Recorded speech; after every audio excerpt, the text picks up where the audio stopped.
This is an open letter to the Sane Society. I was never really a fan of undercover police work, undercover policing, because what it does is, in short, if you want to say what it does, is that it blurs the line between uh, the law enforcement and the criminality. It blurs the line. Um, you know, uh, it goes more and more towards, the plot of Training Day. There's a great movie.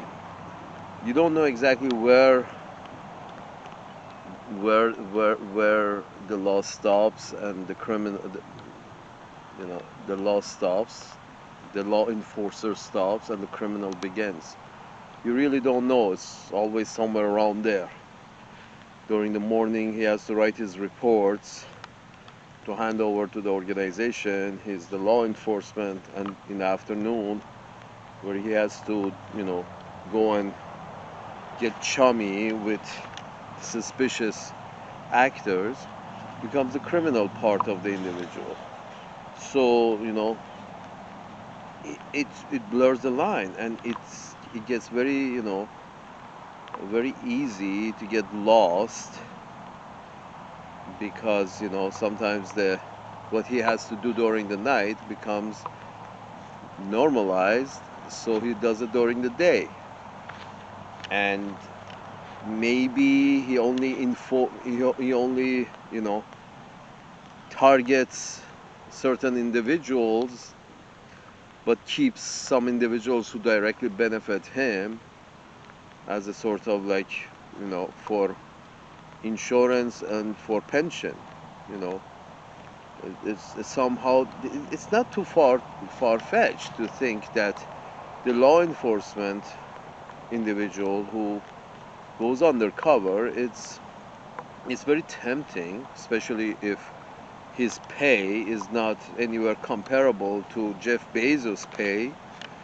So it becomes, a no-brainer for this undercover officer to, favor a few who properly kick back something for his pension, and those who don't kick back for his pension. And that, the society was going for to enforce a common good. Suddenly it's enforcing specific good, sending the guy in to do some good for the common, and then end up with, doing some good for specific, his friends and family, or associates, and himself. You scratch my back, I scratch yours. So under such assumption, that it's not an assumption, it's basically, it's going to happen. It takes sooner or later, but it's going to happen, because the more the divide on income in the society prevails, the the less difficult the officer, the less difficult time the officer will have to justify that why he should go on a straight line when he sees such a, crazy wealth in, certain hands, while his pension is up in the air, his, a dignified retirement and a dignified death is questionable, because, apparently what he has saved is not going to be enough for his retirement. So why not, take some on the side? And I mean, no shame to the game. When the family of Mr. John McCain is known to have come about their wealth through bootlegging, and the officers that's a no-brainer. Any officer who knows that story realizes that, hey, here is my chance to, you know, become a clan for myself. Uh, you know, it's tempting, especially because, those who are not caught end up being extremely, wealthy and influential for the future of that area, that land, that country. So,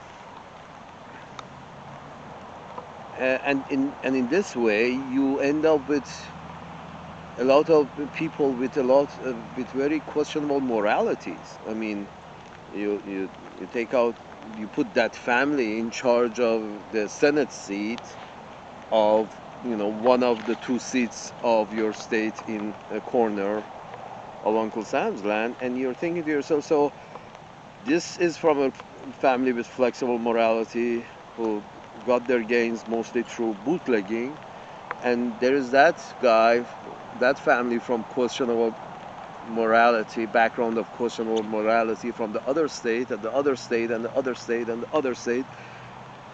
Mitt Romney himself is, well known that it was basically what he was doing, let's say, it wasn't very beneficial where he made his money. It was not really very beneficial to the society as a whole, because he used to, buy corporations, take out all the liquidity, then load it up with debt, and then sell it. That's my understanding what he was actually has done as a young man. Buy, take out equity, saddle it with a lot of loans, and then sell it to some other suckers on Wall Street, or whoever, doesn't get it. Or divide it up, chop it up, and sell the pieces, so people, lose track of how much debt this corporation was settled with. My point is this, that more and more you see more and more folks with questionable background, the bushes, from Maine to Texas, and then suddenly they put out two geniuses which end up killing a whole lot of people. I mean, the father was the father attacked Middle East. Well, there's some reason my ass. Reason? You leave them alone, they leave you alone.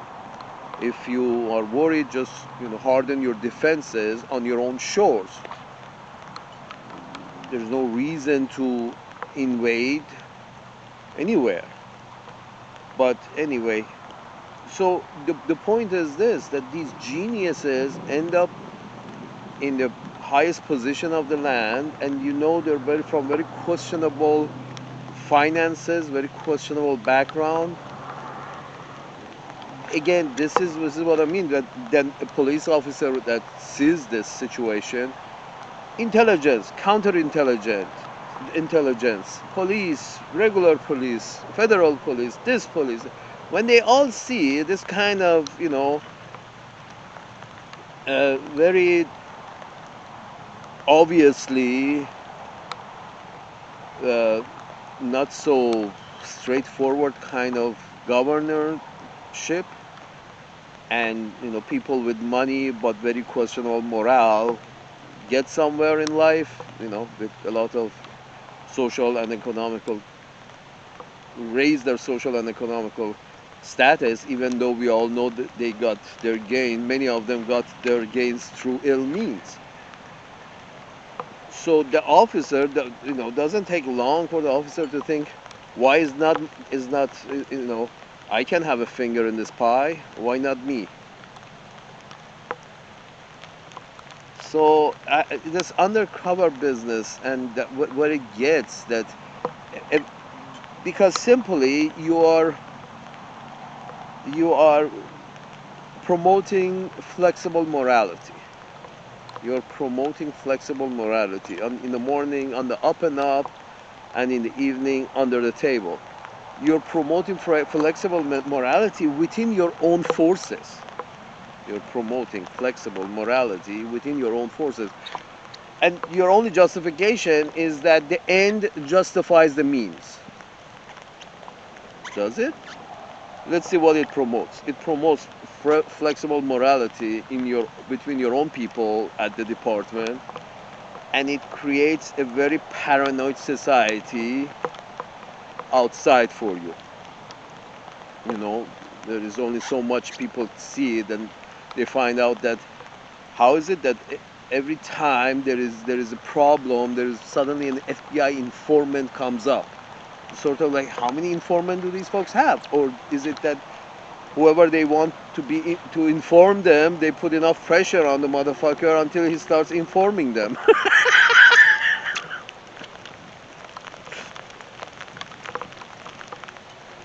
There goes the rape accusation about Julian Assange, which I'm sure, it was a lot of hot air. They found a woman that they have, sat 30 minutes in a club next to him, and they find her and puts pressure on her, you know, to screw up her own life. So in exchange, in order not to screw up her life, they ask her to accuse Julian Assange of shit, bogus shit. Again, where do you draw the line between? Why are you pushing your state employed people into the land of amorality? The end justifies the means. Why are you pushing your own people into amorality and your society into paranoia? There are better ways to govern, much better ways. You don't want a society of paranoid people. Paranoid people are, from time to time it's been known that paranoid people become violent. Why do that? Paranoid people become unfriendly. You know, because they're suspicious of everybody. So why do that? Why do you want a paranoid population in exchange for nabbing some drug dealers or whatever, but keeping some who provide a proper feedback to the department, proper kickback to the department, feedback, kickback. Whitey Bulger was known for being at the same time being a snitch and an asset for the FBI, and at the same time being a liability, as himself being a gangster, killer. That's what happens. Flexible morality. This is what happens. He was one of the guys who the system chose to you know keep around, but others to eliminate because he was giving good kickback. I'm assuming. I could be wrong. I'm often wrong. But it always leads that way. Especially because, under this extreme kind of capitalism, when one sees the wealth that many of these families have put together that is immeasurable for a common man, unimaginable for a common man, and who's the police department is made out of, and what is the NSA is made out of? Common man. So when they see that kind of wealth, they say, maybe they tell themselves, maybe I should become amoral. Why not?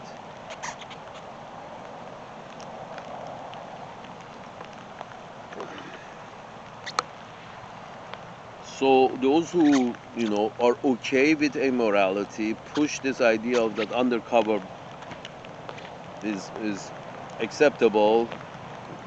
It's undercover work is acceptable, at least for your own societies.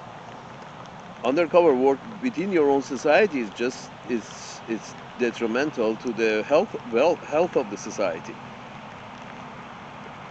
Both in terms, because as I said, makes you're promoting amorality within your own group of government employees, and then you're promoting paranoia for the greater society.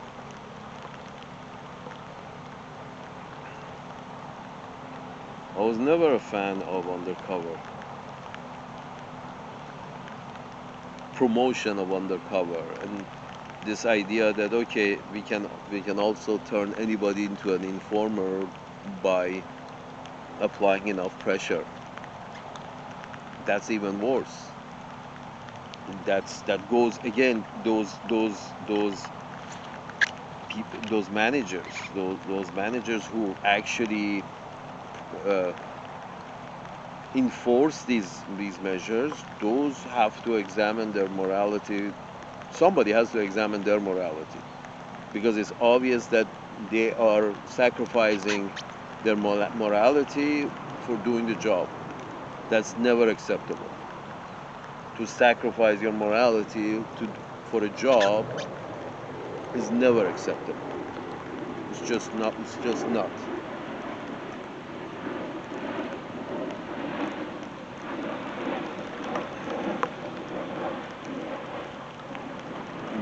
Morality is the first break of a society. It's laid down right at the foundation.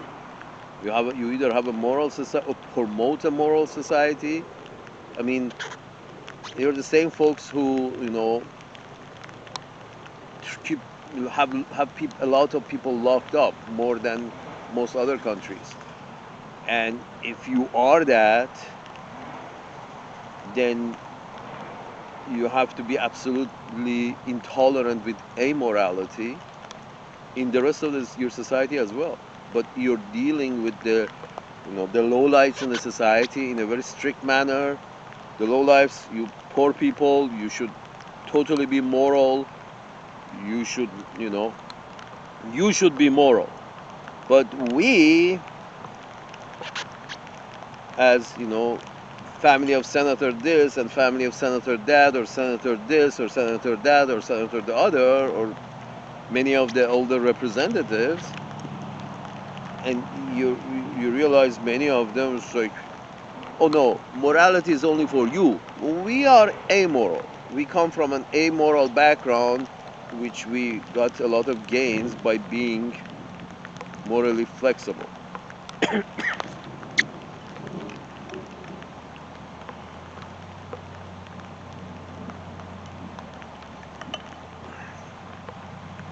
If you want your society to be moral, you have to be moral at your governance. You have to be moral at the governance level. That means, no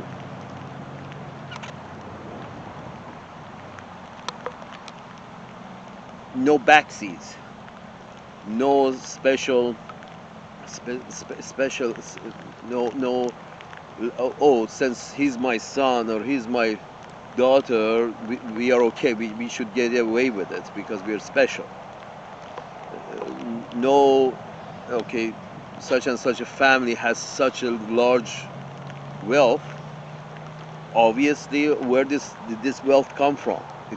Came from the labor of the people who had done the job. These folks didn't do the job. They were sitting at home. Let's say, for example, Walton family.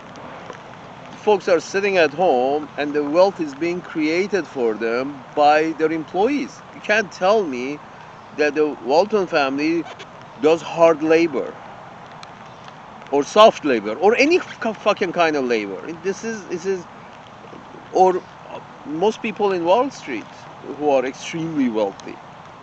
You can't tell me they're working hard. They're not doing hard labor. I mean, you can tell that by looking at their hands. It's very soft. If you find a man's hand that is soft, and you find a woman's hand that is softer than average, then you know that they're not doing really any kind of work. They do think, we all think all the time, and they make decisions. We all make decisions all the time. But in terms of work, not much. They have very soft hands, and that should give it away. My point is this, that so it's not their work. They have had some ideas, they implemented those ideas, and now there is the work of a lot of people is just adding to their wealth. Okay? Do we need to have a limit on that? Or do you want a society, or do you want an ant society? You have a queen, and the queen has her favorites at the top of the society, and the rest are worker ants.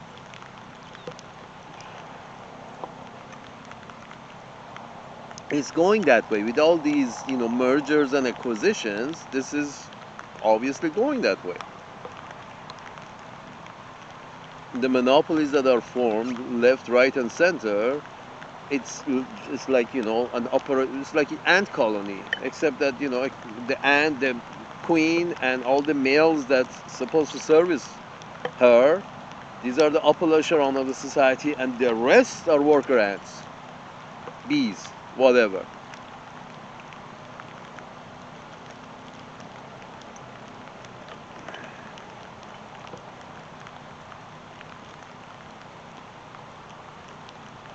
I didn't know it's going to get rainy. Anyway, not bad. Nature. Nothing wrong about it.